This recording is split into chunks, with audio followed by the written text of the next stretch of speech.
Problems opening and closing your UPVC doors?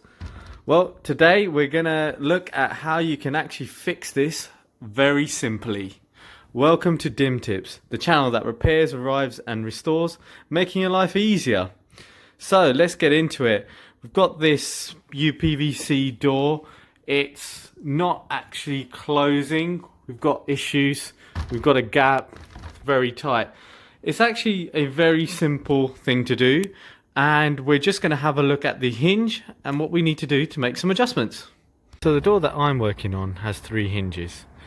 It has the main plate, and then it's got the actual cover for the hinge, and it's actually just a little bit of plastic and it's quite easy to remove. I'm just going to use my hands to just slowly pry that off. And this door, the installation, it's a little bit curved and it's only a small bit of plastic. You'll see that there's not much there. Other doors, they have something a little bit thicker. Once you remove the cover, it will actually reveal 3 areas that the door is actually attached to the hinge. The last one, which we're interested in, is actually just a nut which can be tightened using an Allen key. So that's what we're going to use. We're just going to use an Allen key very quickly to tighten it. So the door was off by quite a bit in regards to it was pinching across the right hand side. What I'm going to actually do is just get an Allen key now, readjust this, tighten it. So for me on this side it needs to be run anti-clockwise. This way around, so that it pulls the door, because I don't want it to touch or lean on that side. I want it to actually pull closer so that it's not actually catching against the door. So let me just get the Allen key and let's go ahead and do it. So I've got my Allen key, and I actually gave the wrong instructions last time around. I need to make it turn clockwise because I want it to pull. So now just pay attention to the length of the 2 sections here. So we've got the actual outer part of the hinge and the inner piece. As I adjust it clockwise, you'll see that it's actually getting just that bit closer, which is perfect.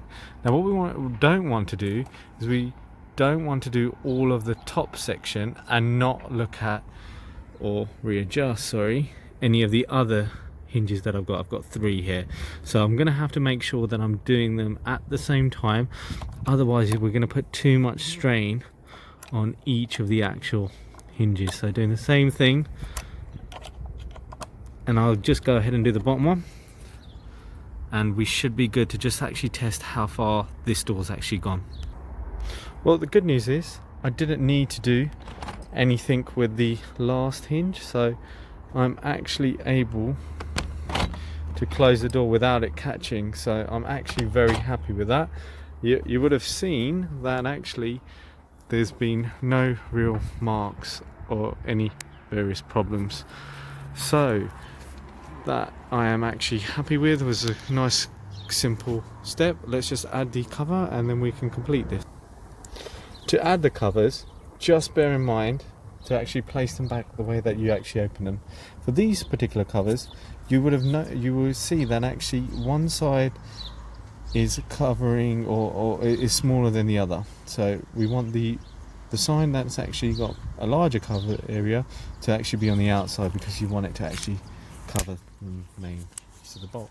We'll do the same thing across the top, and I've just done that, and now we're actually finished up just this side of the door. Well, I just made sure from the inside everything seems to be fine, closing and opening without any issues. The last thing I'm actually going to do is just add a little bit of WD-40 to give it a bit more of a nicer actual stroke, and ensuring that it actually opens and closes. Just a little bit of more maintenance. I've got some grease as well. I'm not sure if I'm going to actually put any grease. I'm going to just start off with WD-40. It should be enough, and then if needs be I'll add some grease. Here's some other examples. First one is you don't need to remove anything in regards to the cover. There's a nut just underneath with an Allen key adjustment, and again you just do the same thing and adjust whichever direction you need to. So that's one more. Do check out my other videos just popping up around here. I've got some restoration videos, revivals, builds, etc. Please do not forget to subscribe, because it really does help my channel and grow and allows me to produce more videos like this. Really appreciate all your support. Please do check out my other videos.